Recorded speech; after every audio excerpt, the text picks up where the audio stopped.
Olá, alunos! Vamos para mais uma aula de transmissão e distribuição de energia elétrica. Hoje vamos dar continuidade na teoria da transmissão de energia elétrica. Vamos lá? Então, iniciando agora uma análise matemática de tudo que nós estudamos até agora. Tendo obtido pela análise qualitativa até então, conforme nós estudamos, noções físicas sobre o mecanismo do aparecimento e do comportamento das ondas viajantes nas linhas de transmissão, vamos procurar mostrar como essas ondas podem ser estudadas quantitativamente, através dos números. Então, nós podemos interpretar e afirmar que entender um fenômeno significa associá-lo a números, principalmente em engenharia. Tá? Então, nós vamos realizar uma análise matemática. Essa será feita de forma genérica, ou mais precisamente considerando tensões e correntes como funções genéricas no tempo e raciocinando em termos de ondas de impulso, em geral encaradas pelos autores de muitos dos livros de transmissão de energia elétrica como um fenômeno à parte. Às vezes ele não o considera de uma forma mais incisiva os estudos dessa parte, mas nós estaremos só aumentando a nossa flexibilidade de raciocínio, como também alcançando muitas das bases para os estudos sistemáticos de surtos e sobretensão, as quais são sujeitas pelas linhas de transmissão quando nós fazemos esses estudos quantitativamente, quantitativos, das correntes senoidais, tá bom? E em regime permanente.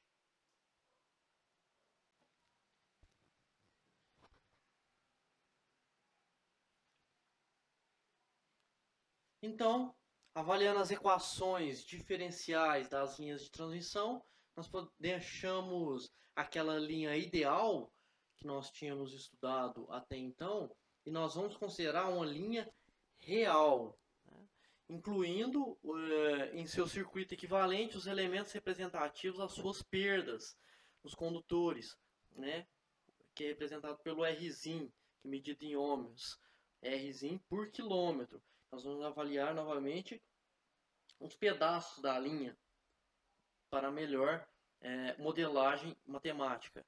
E das suas perdas também no dielétrico, representada por G, que é medida em Siemens por quilômetro. Tá? Que muitas das vezes não são tratadas em alguns estudos, como é mostrado na figura abaixo, no qual nós podemos representar um elemento ΔX, um pedaço da linha, onde nós temos aqui o nível de tensão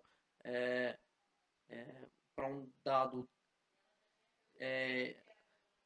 espaço, distância no tempo.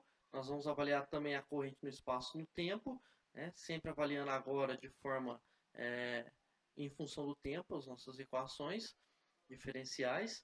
E aí nós temos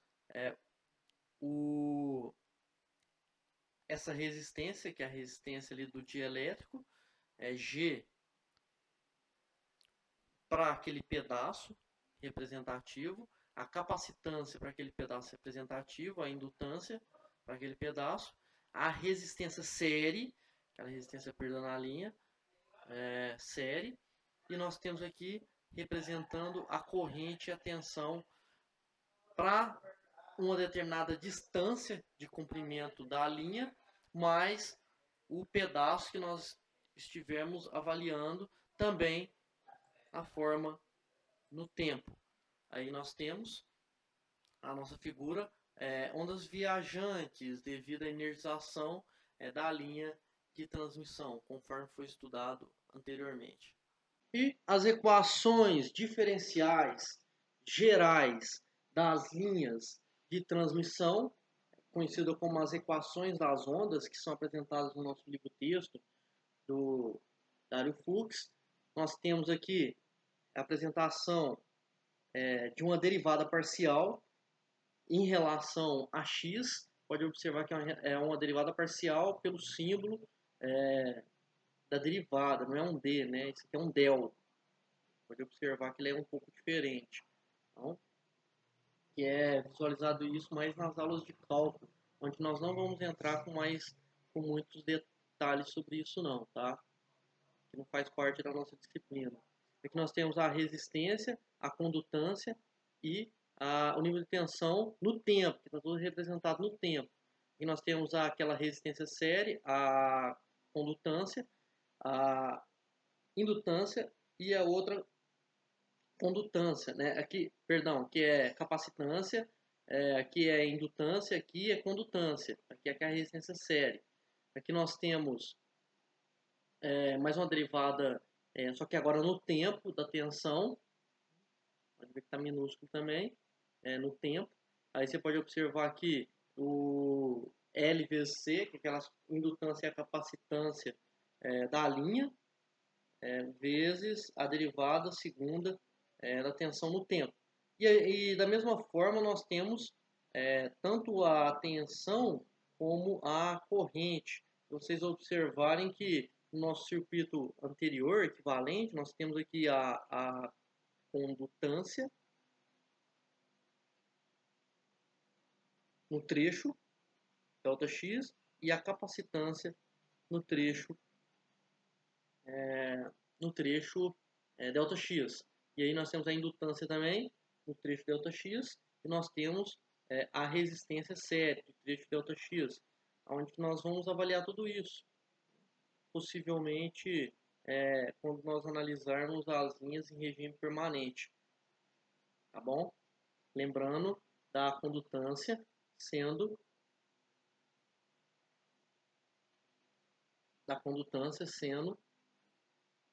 na verdade, a condutância não, né? A admitância, ela sendo a condutância mais a susceptância. Que é o inverso da impedância.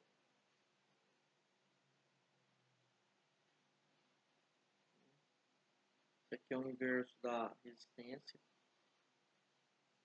Isso aqui é o inverso da reatância.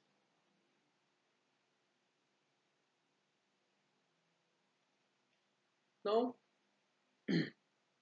das soluções das equações diferenciais no domínio da frequência, linha de corrente alternada em regime permanente. Aí nós temos aí a função no tempo, representadas também por letra minúscula. Sempre os livros textos eles representam letra minúscula quando nós estamos trabalhando aqui no tempo, as soluções das equações, magnitude e vezes seno de ômega t, velocidade angular tempo, aqui velocidade angular tempo, e com defasamento recorrente, nem sempre ela tem fase com tensão.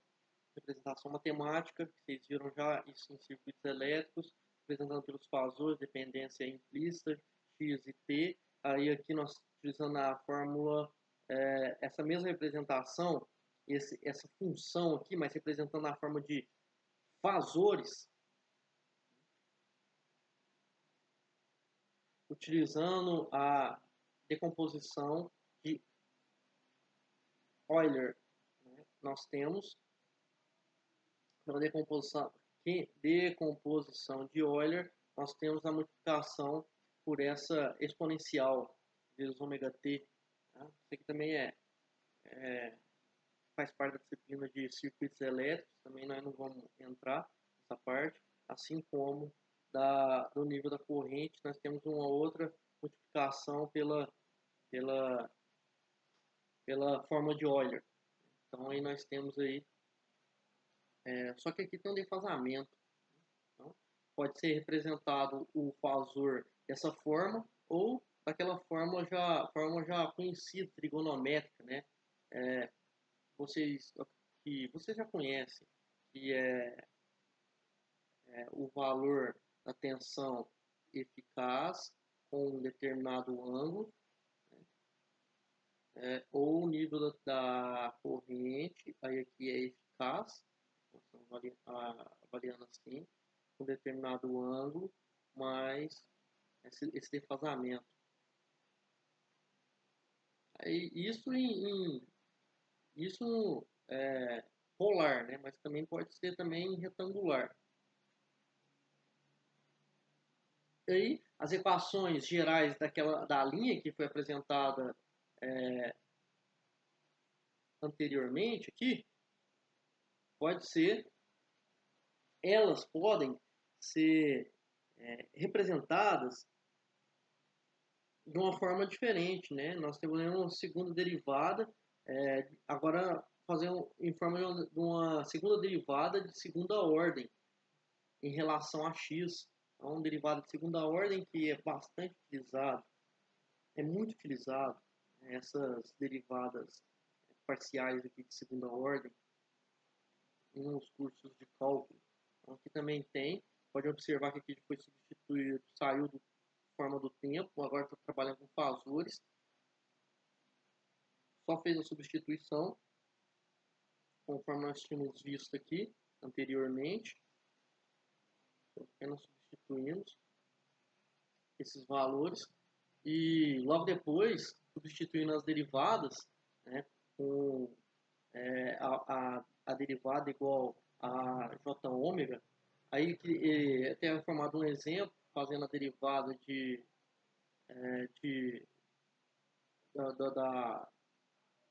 UX, né, do fasor, aí representando esse fasor na forma de Euler, ele fica dessa forma, né? O X, magnitude, né? Aqui eu sei que é um fasor porque tem essa bolinha, tá?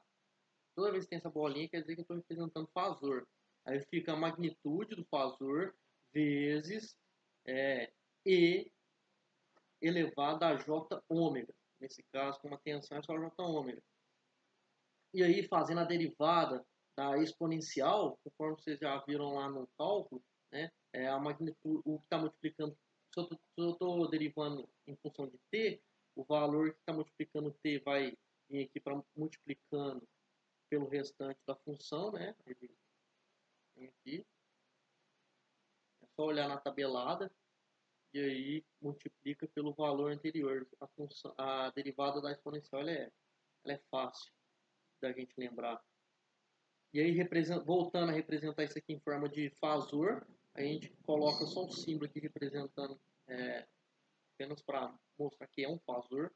Então fica J ômega vezes o X, fasor de UX. Aí substituindo aqui novamente, nós vamos ter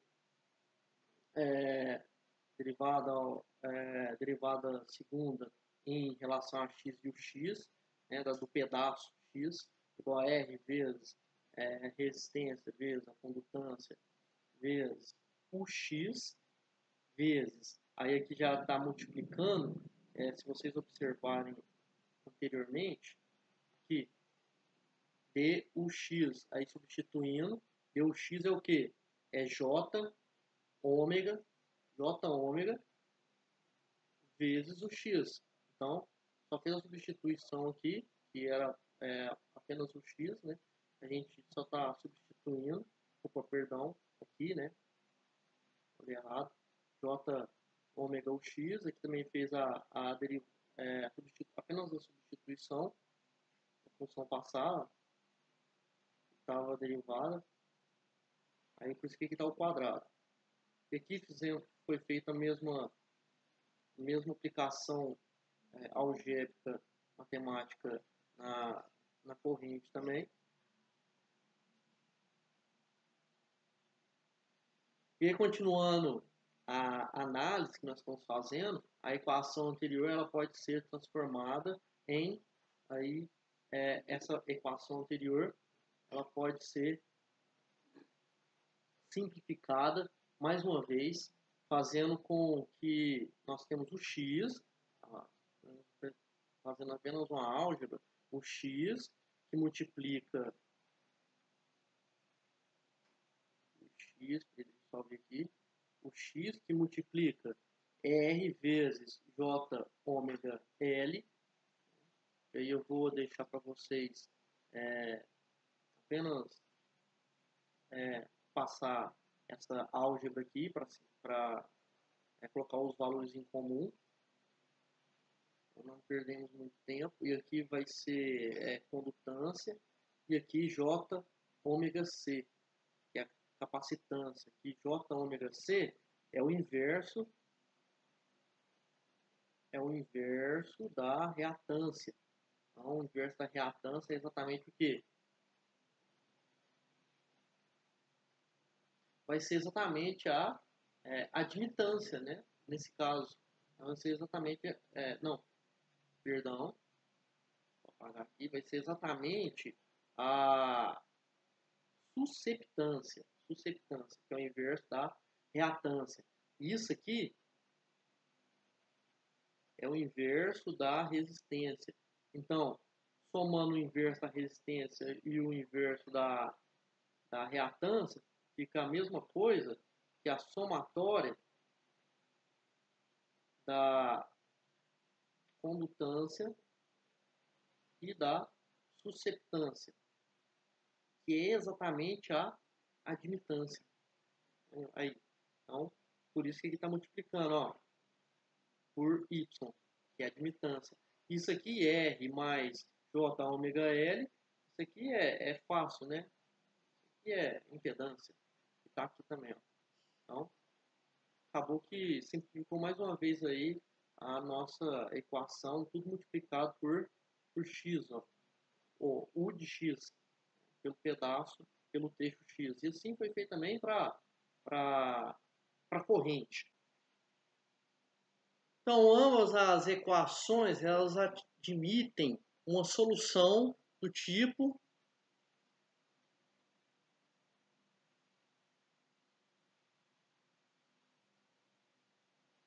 conforme o nosso livro-texto do Dario Fuchs, ele representa essa tensão nesses trechos que nós estamos avaliando como uma constante A1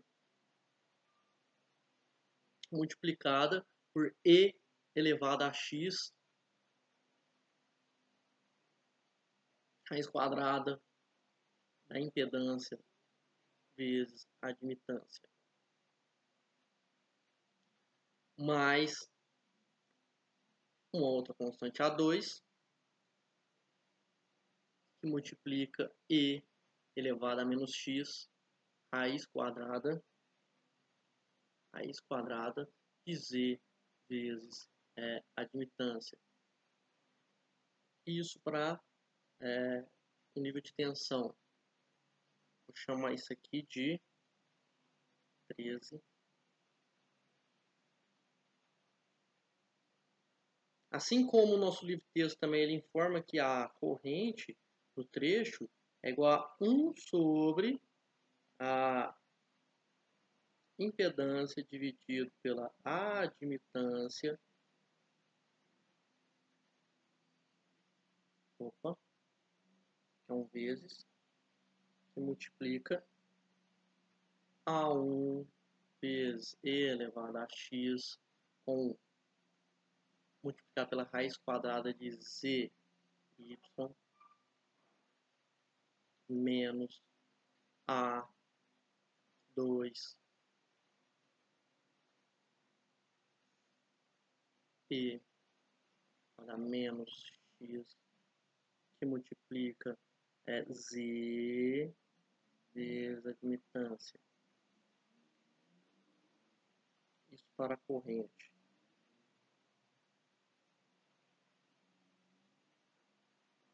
Vamos chamar aí de equação 14. Então, A1 e A2 elas são constantes com dimensões de tensão. Se seu valor pode ser encontrado através das condições de contorno que é apresentado no livro-texto. Para quem quiser dar uma olhada com mais detalhes, tá?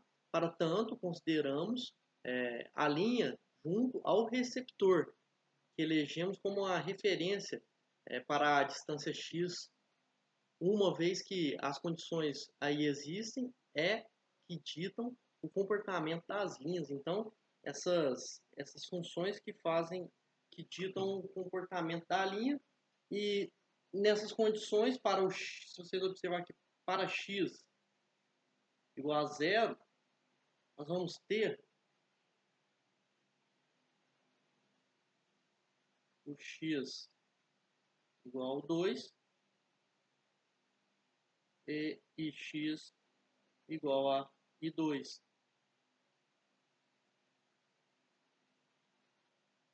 Então, nós podemos colocar da seguinte forma, podemos representá-las da forma que o U, portanto, nós podemos representar que o 2 é igual a A1 mais A2. Avaliação x igual a 2, isso. Já a corrente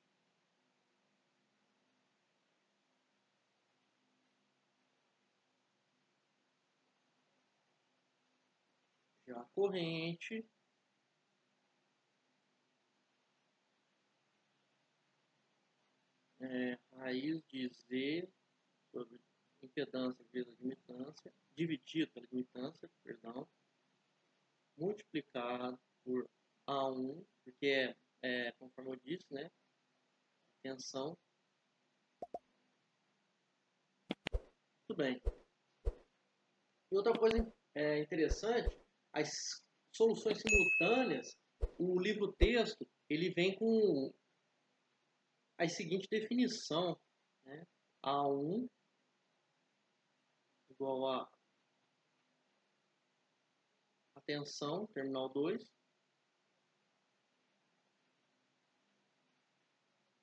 mais I2 multiplica Z dividido pela admitância, impedância pela admitância, aonde que ele acaba igualando isso igual a E elevado a J de si 1, e apenas para finalizar aqui a nossa parte da dedução, temos também de A2, a I2 vezes a raiz da impedância dividido pela admitância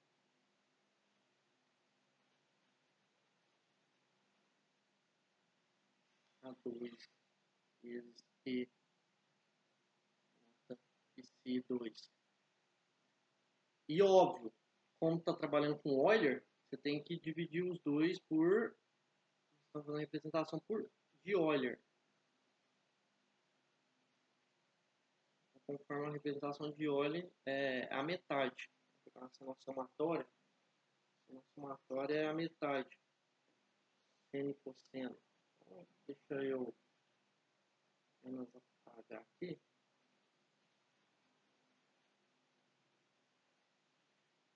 E por último, a última dedução das equações, aonde que é onde o livro-texto ele chega. A última dedução final é a tensão no trecho é igual a 2 mais I2 multiplica raiz de Z, admitância sobre a impedância sobre a admitância, vezes E x com de Z, vezes a admitância, isso,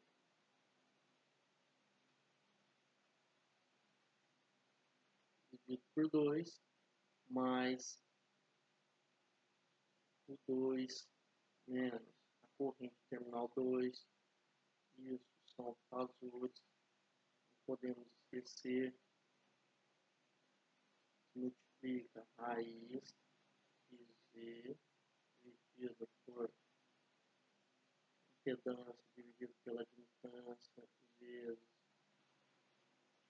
E elevado a x vezes raiz z vezes y. Isso é tensão. Então, se isso aqui foi 14, aqui vai ser 15. Assim como x é igual a U2 mais I2 vezes raiz da impedância dividida pela admitância.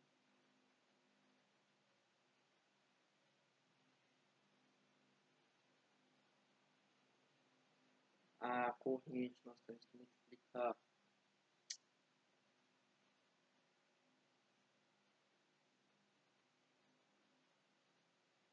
a corrente, nós temos que multiplicar, né?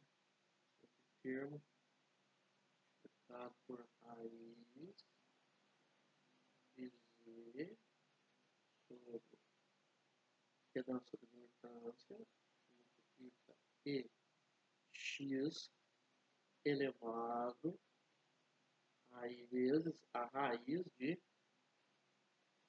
admitância vezes impedância vezes a admitância menos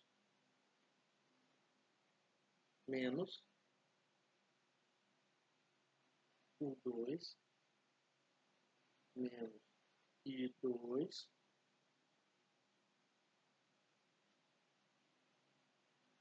vezes z impedância sobre admitância novo. A corrente ao mesmo termo nos dois, está multiplicando. 2 vezes raiz de z sobre y, impedância sobre admitância, vezes e elevado a menos x, com ângulo de z. Isso é tensão.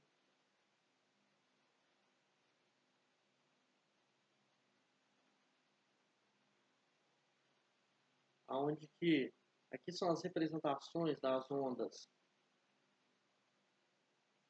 diretas, das ondas refletidas. Nós temos estudado na energização.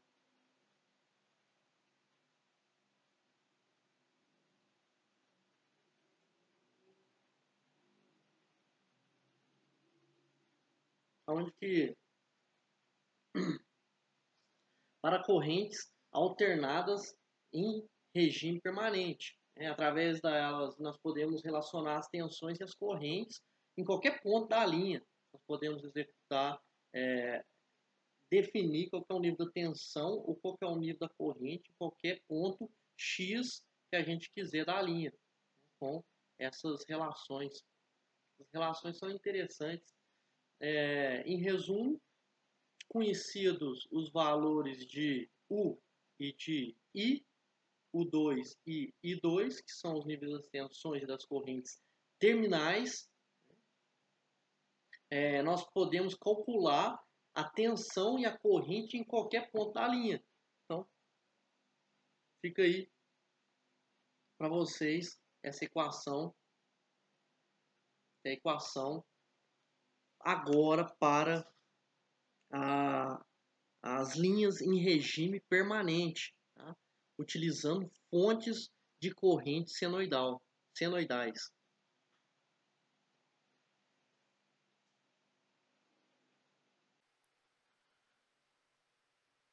Então, essas são equações gerais das linhas de transmissão de corrente alternada senoidal em regime permanente.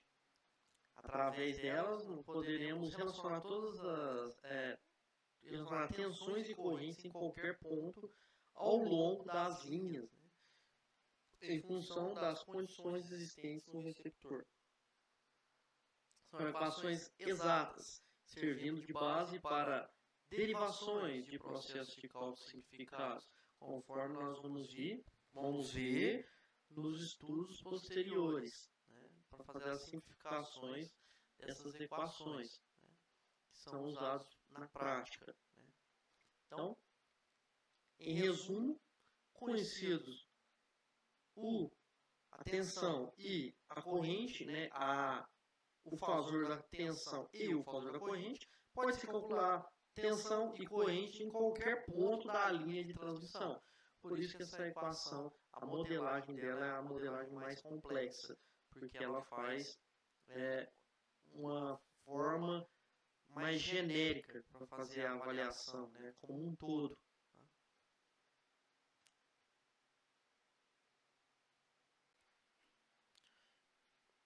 Então, examinando as equações, tanto 17 como 18, né, verificamos que ambas elas se destacam pelas funções que elas têm exponenciais complexas.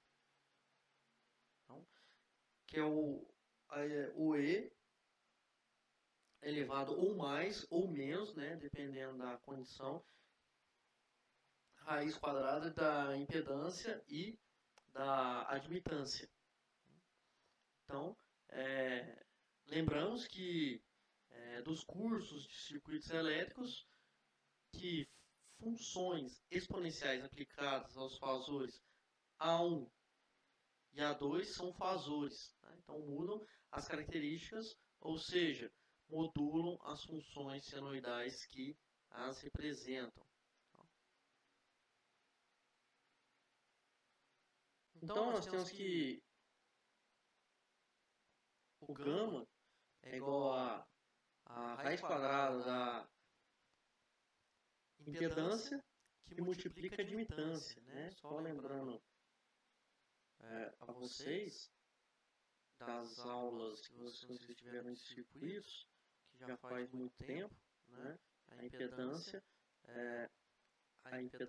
ela é formada pela resistência e mais ou menos, né, a reatância. Essa reatância vai ser indutiva ou vai ser capacitiva, basicamente. E a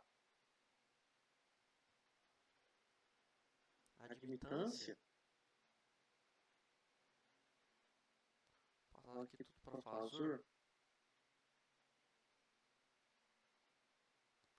vai ficar organizado, né? É igual a condutância, conforme foi mostrado anteriormente, né, com um Gzinho minúsculo, naquele caso, a parte, aí é mais ou menos a susceptância, né? Susceptância ela é representada por B. Então, basicamente, a impedância ela é igual a 1 sobre a admitância. A resistência ela é igual a 1 sobre a condutância, né? E a reatância ela é igual a 1 sobre a susceptância. Então, só para de revisão aí para vocês, onde se vocês observarem, substituindo aqui impedância R mais J ômega L é reatância, né? Reatância indutiva. Aqui vai ser que multiplica a admitância. O que é admitância? Admitância é G mais B. Né? Então, G, condutância é 1 sobre resistência, mais que aquela parte em paralelo, se vocês lembrarem, o nosso circuito representativo no pedaço ΔX, nós temos a representação do circuito dessa forma, né, onde tem aqui a nossa resistência, aqui a nossa indutância, aqui a nossa condutância com o Gzinho,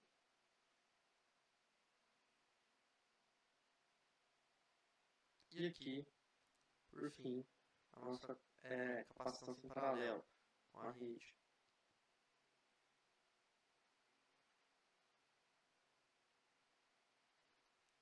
Então, basicamente é isso. E quando você substitui aqui, apenas fazendo as devidas substituições, a admitância aqui é igual a condutância mais a susceptância, né? Aí, Guilherme, por que tá assim? É porque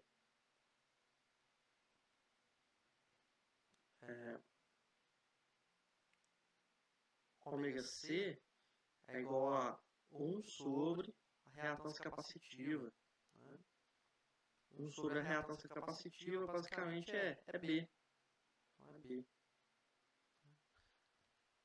Vai ser igual à nossa susceptância. Aqui já colocou direto, mas aqui é igual a B, susceptância. Aí fazendo mais uma modelagem, que só alterou, né? Colocou o XL que eu já tinha expressado ali, aqui G, aqui JB. Né? Aqui coloquei maiúsculo, mas ele está representando com B minúsculo, tá? Aí, esse valor de gama é representado pelas constantes de propagação. Muito importante essa informação para nós, onde que o alfa é a constante de atenuação de Dnepr por quilômetro e beta é a constante de fase, radianos por quilômetro. Tá? Então, aqui tem uma simplificação do termo, utilizando cálculo, só está separando aqui, né, em dois termos. Então, a função senoidal, a qual aplicamos a exponencial complexa acima, ela sofre um amortecimento provocado por E elevado, exponencial elevado a mais ou menos alfa vezes x, tá? E B é um avanço de fase mais ou menos bx na onda a qual ela é aplicada. Então a impedância C, não confundam com ela é bem próxima da impedância natural da linha que nós tínhamos estudado anteriormente. Ela é bem próxima, tá bom? Mas ela não é a mesma, não. Vocês vão entender, eu vou explicar por quê. Que é igual a raiz quadrada da impedância dividido pela admitância. Mas, se vocês observarem, nós temos aqui R mais J ômega L G sobre G mais J ômega C. Então, CC é um fasor também, né? E elevado a J alfa. Também é medido em ohms. Agora vamos explicar essa forma. Se vocês, em vez que R, L, G e C são grandezas referidas a quilômetro da linha. Então nós continuamos analisando pedaços da linha.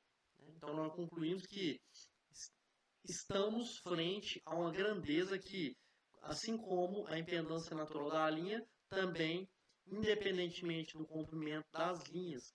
Então, outra grandeza que o comprimento da linha não influencia a sua grandeza, né? Igual a impedância natural da linha, o que varia a magnitude da impedância natural da linha é a distância entre os cabos, o valor da indutância, da capacitância por quilômetro, conforme nós tínhamos feito anteriormente.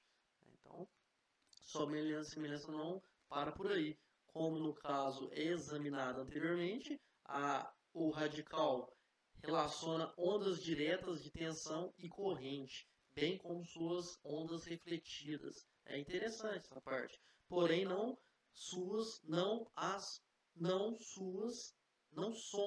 né? Não as somam. Só apagar aqui. Não as somam. Suas características são pois as mesmas de Z0. Se na equação 20 fizermos, se nós fizermos R igual a 0 e G igual a 0, teremos exatamente a mesma expressão de Z0. Se vocês voltarem aqui e fizer o valor de R igual a 0,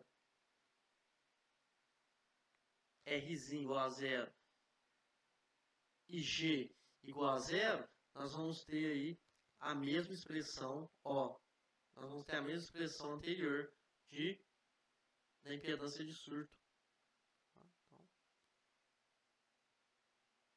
Então, dá para notar aí a semelhança entre a impedância de surto com essa impedância característica que nós estamos estudando agora. Portanto, uma vez que R minúsculo, L, G minúsculo e C são grandezas referidas a quilômetro, conforme nós avaliamos anteriormente, né, por pedaços da linha, concluímos que estamos frente a uma grandeza, assim como o Z0, que foi a nossa impedância natural da linha, ou conhecido lá na ondas viajantes como impedância de surto, né? Também independente do comprimento da linha.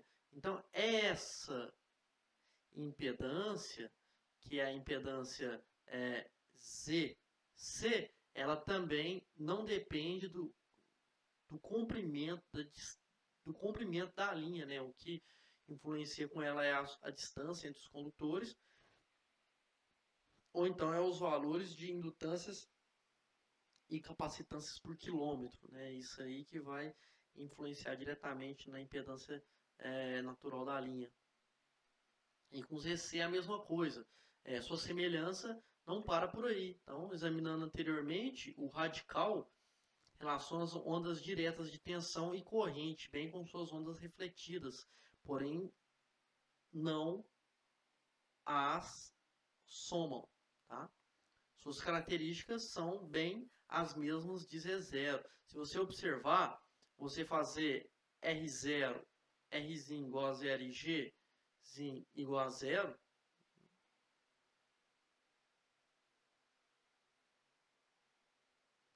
Rzinho, a resistência séria na linha, aqui, porque agora nós estamos avaliando não como uma linha mais ideal,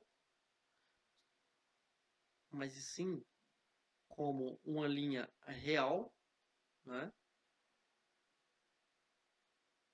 Nós temos delta x, essa aqui nós temos Rzinho, aqui L, e aqui a nossa condutância, Gzinho, e aqui a nossa capacitância. Se vocês observarem o valor dessa linha, se ela for considerada ideal, ou seja, esse R igual a 0 e esse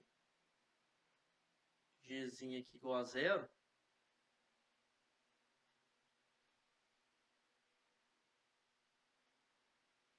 né? Nós temos aí a fórmula muito parecida com de Z0, impedância natural, porque aqui vai a velocidade angular, eles vão se cancelar, vai ser igual a 1, né? Aí aqui nós temos a indutância dividida pela capacitância, aonde que essa impedância ZC, ela fica igual à impedância natural da linha. Interessante, né? Só para intuito de conhecimento aí para vocês, como se relacionam essa parte, agora que nós estamos avaliando a parte de uma linha real. Então, obteremos exatamente a mesma expressão Z0, conforme foi mostrado aí no slide anterior. Devido a isso, muitos autores, eles não diferenciam, muitos autores de livros de transmissão de energia elétrica, eles não diferenciam os nomes. Eles chamam tanto essa parte, utilizando a linha real ou a linha ideal, eles chamam todas de impedâncias características, impedâncias naturais ou então impedâncias de surto, conforme nós vimos lá em ondas viajantes. Então, preferimos ficar com aqueles que diferenciam. Então, o nosso livro, basicamente, nosso livro texto que nós utilizamos, ele diferencia. Ele chama, nesse caso, de ZC. E ZC ele chama de impedância característica. Né? Ele diferencia a impedância característica da impedância natural. Além, mesmo que as duas sejam bem semelhantes. Tá? E, para finalizar nossa análise matemática para o ponto de fase constante, nós temos a seguinte expressão: ômega t mais bx mais psi. Beta x mais psi. Onde que ômega t é velocidade angular, né? Vezes o tempo. Aqui beta é a constante de fase, vezes o espaço avaliado. E aqui é uma constante psi. Isso vai ser tudo considerado uma constante, onde que fazendo a derivada desse ponto é igual a zero, que é uma constante. Então nós temos aí a expressão que é apresentada também pelo livro texto. Dx de t é igual a menos ômega sobre beta, que é igual à velocidade em quilômetros por segundo. Se for avaliar na figura, exemplo, fica mais fácil de observar o comprimento da linha, conforme nós vamos ver nas próximas aulas, essa parte, onde nós temos aí senoides percorrendo aí um espaço, né, espaço L, e nós temos aqui o comprimento, né, lambda. Lambda é o comprimento da própria onda. E nós vamos fazer a avaliação dessa magnitude conforme na posição, dependendo da posição da linha. Sim. Mas nós vamos ver isso em seguida.